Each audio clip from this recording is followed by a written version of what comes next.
The latest Zika cases are pregnant women. The Attorney General calls for more cooperation in the fight against illegal drugs. And in sports, the Windies upset Pakistan to reach the Youth World Cup semis. Credible, balanced, committed. This is the CBC Evening News. And a very good evening to you. I'm Lisa Lord with the CBC Evening News and our top story. The Ministry of Health is tonight reporting that the 3 latest confirmed cases of the Zika virus have occurred in pregnant women. The results from the Caribbean Public Health Agency, or CARPHA, bring the number of confirmed cases to 7. According to a statement from the ministry, the 3 women have been notified of the results and have been counseled. Specialized obstetrics care will also be provided to monitor the progress of their pregnancies. The ministry is advising the public that pregnant women are at risk of getting the Zika virus at any trimester in their pregnancy. However, it explained that the overall link between the Zika virus, babies with small heads, and neurological abnormalities was still under investigation, and therefore the relationship between the virus and microcephaly had not been established. As a proactive response, the ministry has developed and disseminated guidelines to guide doctors and other healthcare providers in the clinical management of women who have the Zika virus during pregnancy. According to the statement, the guidelines were developed with the full cooperation and input from the obstetrics and pediatrics departments at the Queen Elizabeth Hospital. Now, meantime, 3 of the island's critical facilities are being equipped to combat the Zika virus. The airport, seaport, and Queen Elizabeth Hospital are just a few of the places which will have a new trap to deal with the Aedes aegypti mosquito. The Ministry of Health received a donation of 40 into-care traps from Massey Distribution Barbados Limited this morning. The traps were developed a few years ago, initially to fight dengue and chikungunya, and one trap can cover an area of about 4,300 square feet. Brand manager at Massey Distribution, Ron Hope, says the traps have been proven to be very effective, and he explains just how they work. It's a trap. You fill it with water because we know that the mosquito loves to breathe in water. And then in the trap itself, there are 2 components of the trap that are very important, which is the larvicide and the actual fungus that the mosquito will take up, and it will kill the adult eventually. As she lays her eggs in the trap, and the larvae emerge, the actual larvicide, then she will take it to every site that she visits. We know the Aedes aegypti mosquito loves to lay her eggs in multiple sites. She's kind of a smart mosquito. She doesn't put all her eggs in one basket. Therefore, as she moves around, she moves the actual larvicide to all of the sites that she actually lays her eggs. When they hatch, we know the mosquito has 4 different stages. It will not emerge to the adult stage. As well, the fungus that actually she takes out the trap will actually grow on her body, render her, kind of inoculates her after 8 to 10 days, and she will die because she would not have the urge to actually feed and pass on the dengue virus or chikungunya virus. And as the Zika virus increasingly becomes a cause for global concern, United States President Barack Obama has virtually declared war on the mosquito-borne virus. He says the U.S. is seeking to dedicate almost $2 billion in order to fight against it. The White House is expected to request $1.8 billion from Congress to help fight the Zika virus. The request is reportedly including $200 million to develop a vaccine to fight the disease. Doctors at a White House briefing said a vaccine will take years to produce.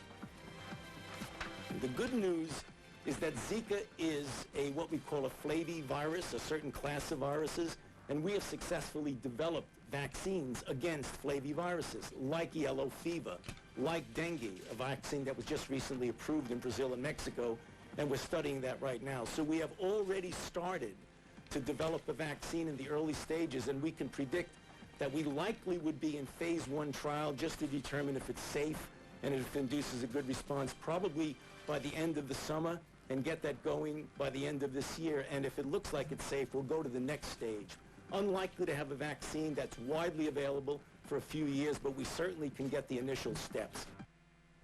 Attorney General and Home Affairs Minister Adriel Brathwaite wants a joint approach by customs, immigration and the police in the fight against the illegal drugs trade. He is confident that it will help save lives and protect Barbadians from criminals. He was speaking during the launch of a training workshop under the EarCop project, an initiative funded by the European Union. It's to better equip local officials to fight organized crime while beefing up drug interdiction capacities. The interagency cooperation will do us well in terms of being able to identify trends, to identify individuals who want to use our shores for illegal activities. We don't know the number of lives that we will touch, that you will touch by your efforts. But as I say continuously, if we save one life, then all of our efforts are worth it. And EU Ambassador to Barbados and the Eastern Caribbean, Michael Barford, says the EarCop initiative is a critical element to boost Barbados's drug interdiction efforts. The undertaking of the EarCop program here in Barbados does not in any way mean that the European Union, which is funding this initiative, think that the drug interdiction at the airport is poor. Not at all. The program is specifically meant to strengthen the existing detection systems and, more importantly, foster a level of inter-agency cooperation between immigration, customs, the police, and the establishment of a joint airport interdiction task force. Anglican Bishop of Barbados and Archbishop of the West Indies, the Most Reverend Dr. John Holder, says the church must be concerned about what he calls the emerging family unit. He was speaking at the annual diocesan service at the Sir Garfield Sobers Gymnasium. Dr. Holder says this will be tackled as part of the 2016 strategic plan of the Barbadian Diocese. We intend to emphasize the need for us as a nation to return to some of those values that we seem to have lost with the changes to the family unit as we know it. We want to lead the national discussion on the family. We also want to show by example why this country needs to restore our family values. Coming up after the break, concern about the erosion of the island's coastline. Stay with us.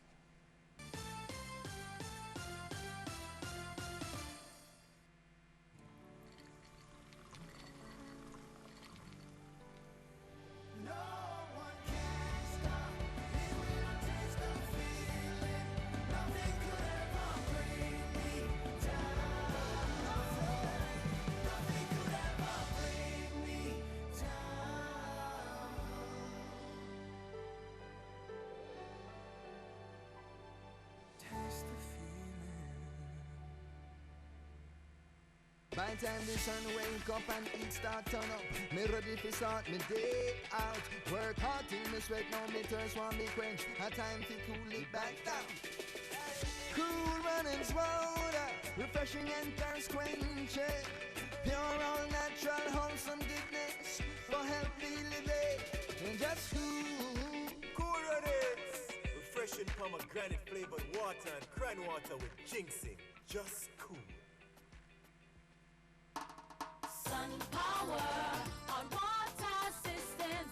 I had some problems with my solar water heater. The collectors was leaking. I called the original agency and said, well, they can't do anything about it because the system is bad and they will have to install a new system. I didn't hear back from them.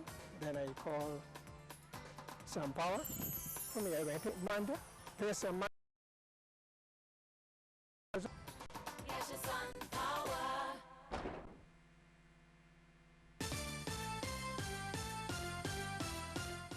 Top environmental officials are gravely concerned about the significant erosion on the island's coast.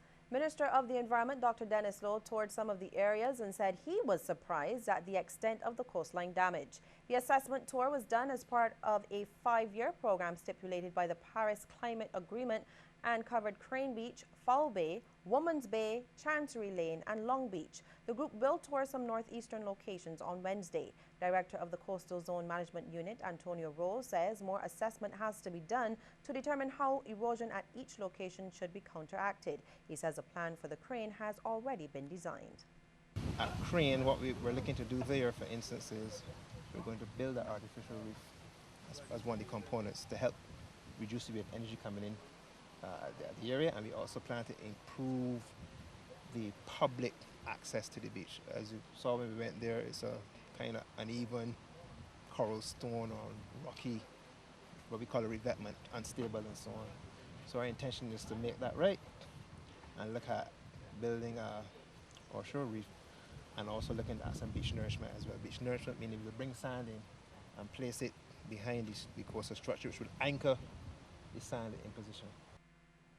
Dr. Lowe, meantime, says the Coastal Zone Management Unit will take the lead on various projects aimed at combating the growing natural threats to reefs, coast and infrastructure. However, he believes the cost of correcting coastal issues could cost millions of dollars. He says although the UN has funds that can be tapped into, borrowing has its limitations. It is costing more to borrow money, and the global economic climate is not friendly to that at this point in time. Barbados is trying to creep out of the recession, and the more we may need to borrow to fix some of these problems, the more strain it's going to put on our recovery program.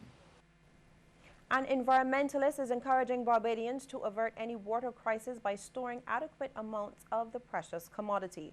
Herman Lowe believes the situation of dry taps, which residents are faced with in many communities, will get worse, and Barbadians need to take charge. Mr. Lowe was speaking during the Democratic Labour Party's weekly lunchtime lecture at the party's headquarters on George Street in Belleville. I want you people to wise up. Go home and get 2 buckets and a skeleton on top and keep some water. It is getting worse. And the worst is yet to come. No, it hasn't come yet. Because we don't know if you're going to get water. Police have a number of men in custody questioning in connection with the brutal murder of Travis Austin. 24-year-old Austin, formerly of Prior Park, St. James, was discovered dead on Friday night by lawmen at Central Place in Haynesville. His body bore multiple wounds. Police Public Relations Officer Acting Assistant Superintendent David Welch reports that the case is at an advanced stage and charges in the case could be laid soon. Austin's killing is the first murder in Barbados for 2016. We'll still to come and look at some of the stories making headlines across our region. This is where I learn. Courage is what I got from experience. With hard work, there are no walls between me and my dreams. Only Milo contains Active Go, which is a blend of protomalt, a unique malt extract, and micronutrients to help prepare your child to get the best out of their day. Thanks, Mom. Now I am ready. Milo, energy food drink of champions. Distributed by Massey Distribution. Ready, set, let's go. It's School Sports 2016, the fastest half hour on TV. It's out the blocks this Thursday, February 11th, and continues every Thursday with a repeat on Saturdays. Thursdays, 6 p.m. to 6:30 p.m. Repeat on Saturdays at 12 noon. See our athletes in full stride. School Sports 2016 with me, Anne-Marie Burke. Don't you miss it.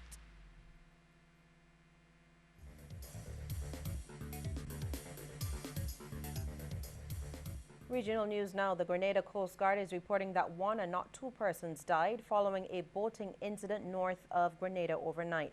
Officials say that though it was initially reported that 12 people were on that capsized boat, they are now working on the theory that it was 11 people. Additionally, 6 of those have been accounted for, the one dead being a 14-year-old girl. 5 others were either rescued by the Coast Guard or by other passing ships. The Coast Guard said that they are continuing their search for what they now believe are the 5 unaccounted for persons. The small boat had left northeastern Grenada for a 20-mile journey to the Grenadine island of Carriacou, observing Carnival Monday and Tuesday. Reports are that it ran into trouble about a mile into its journey. Although all the categories of serious and violent crimes have been on the decline in Jamaica, that country still records some of the highest crime statistics worldwide. Minister of National Security Peter Bunting made the revelation recently. He was speaking at the launch of the Next Generation Toolkit, an initiative led by the World Bank to support efforts to stem Jamaica's epidemic of violent crimes. Bunting said that despite efforts to curb the numbers, the Caribbean and Central America continue to top the charts in violent crimes. He adds that the problem isn't only one of law enforcement. According to him, violent crime is largely a youth-based phenomenon in terms of the perpetrators and the victims. The Guyana Trades Union Congress and two of its affiliates are unhappy with the way in which the dismissal of 57 bauxite workers is being handled by the Labor Department there. The workers were sent home by the Russian company Russell about 7 years ago, and the unions are now calling on the government to address the situation. On Friday, the unions called a press conference where they once again raised the issue. This time, they are taking the government to task. Let me tell you what, we are not satisfied with the robustness of the government. The government has to do something about Rusa. Has to do something about Rusa. We cannot hold all the people in Georgetown accountable for breaking the law. The people in Linden accountable, and those men who come from Russia, who are at Arima location, they break the law and transgress rights and allow them to get away with it. That was GTUC's General Secretary, Mr. Lincoln Lewis. Also expressing similar views was President of the GBGWU, Mr. Leslie Gonzalez. The union leaders told reporters that they have been pulling all strings to resolve the matter, but it seemed to them that all their efforts are going to naught. In Trinidad and Tobago, less than 2 weeks after an initial visit, Chairman of Sandals Resorts International Gordon Butch Stewart was back in Tobago on Saturday. He undertook an extensive aerial tour of the western peninsula of Tobago, looking at prime real estate properties for possible investment.